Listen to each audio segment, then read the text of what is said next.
మూడో రోజు తెలంగాణ అవతరణ దినోత్సవ వేడుకల్లో బీఆర్ఎస్ వర్కింగ్ ప్రెసిడెంట్ కేటీఆర్ పాల్గొంటారు. సిరిసిల్లలో గల పాత బస్టాండ్ వద్ద అమరవీరుల స్తూపానికి ఆయన నివాళులర్పించనున్నారు. అనంతరం 10:30 గంటలకు జెండా ఆవిష్కరణ కార్యక్రమంలో ఆయన పాల్గొని సమావేశం నిర్వహించనున్నారు.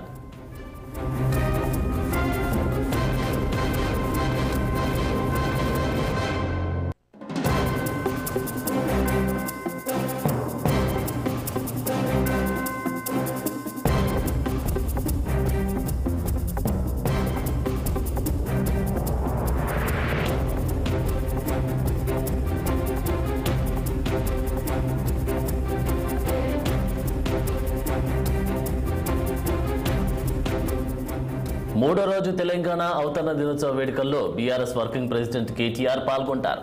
సిరిసిల్లలో గల పాత బస్టాండ్ వద్ద అమరవీరుల స్తూపానికి ఆయన నివాళులర్పించనున్నారు. అనంతరం 10:30 గంటలకు జెండా ఆవిష్కరణ కార్యక్రమంలో ఆయన పాల్గొని సమావేశం నిర్వహించనున్నారు.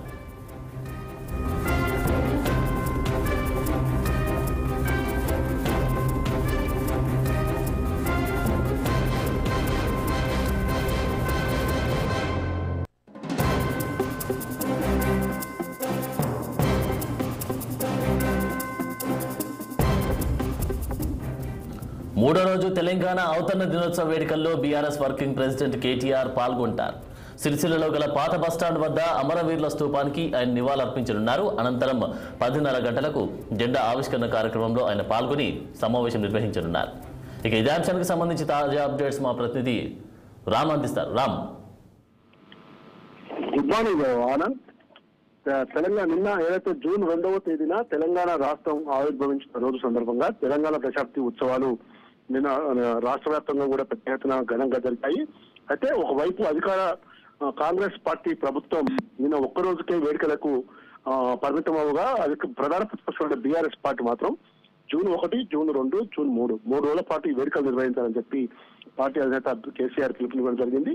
జూన్ 1వ తేదీన ఏదైతే అసెంబ్లీ ఎదురుగా ఉన్న గన్ పార్క్ అమరవీరుల స్తూపం వద్ద కేసీఆర్ స్వయంగా పాల్గొని పుష్పగుచ్చాల నుంచి నివాళులు అర్పించారు. అనంతరం కేటీఆర్, హరీష్ రావుతో పాటు మాజీ మంత్రులు, మాజీ ప్రస్తుతం ఎమ్మెల్యే, ఎమ్మెల్సీలంతా కలిసి అసెంబ్లీ గన్ పార్క్ నుంచి సెక్రటరియట్ ఎదురుగా ఉన్న అమరజ్యోతి వరకు కూడా పెద్ద ఎత్తున క్యాండిల్ ర్యాలీ నిర్వహించి అమరులకు నివాళులు అర్పించారు.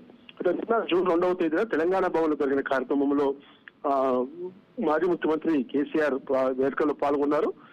తెలంగాణ ప్రజలకు శుభాకాంక్షలు తెలియజేస్తూ కూడా మాట్లాడటం జరిగింది. అయితే ఇవాళ రాష్ట్ర వ్యాప్తంగా కూడా అన్ని నియోజకవర్గాల్లో పార్టీ ఎమ్మెల్యేలు, ఇన్ఛార్జీలు, ఎమ్మెల్సీలు అందరూ కూడా పాల్గొని ఉత్సవాల్లో పాల్గొనాలి. పార్టీ జెండా, జాతీయ జెండా ఎగరవేస్తూ అక్కడ లోకల్ గా ఉన్న అనాథ శరణాలయాలు కానీ తర్వాత ప్రభుత్వ ఆసుపత్రుల్లో స్వీట్లు, పండ్లు పంపిణీ చేయాలని చెప్పి చూపించి అందులో భాగంగానే పార్టీ వర్కింగ్ ప్రెసిడెంట్ మాజీ మంత్రి కేటీఆర్ తన సొంత నియోజకవర్గమైన సిరిసిల్లలో ఇవాళ ఈ కార్యక్రమంలో పాల్గొంటున్నారు. Anand, thank you Ram.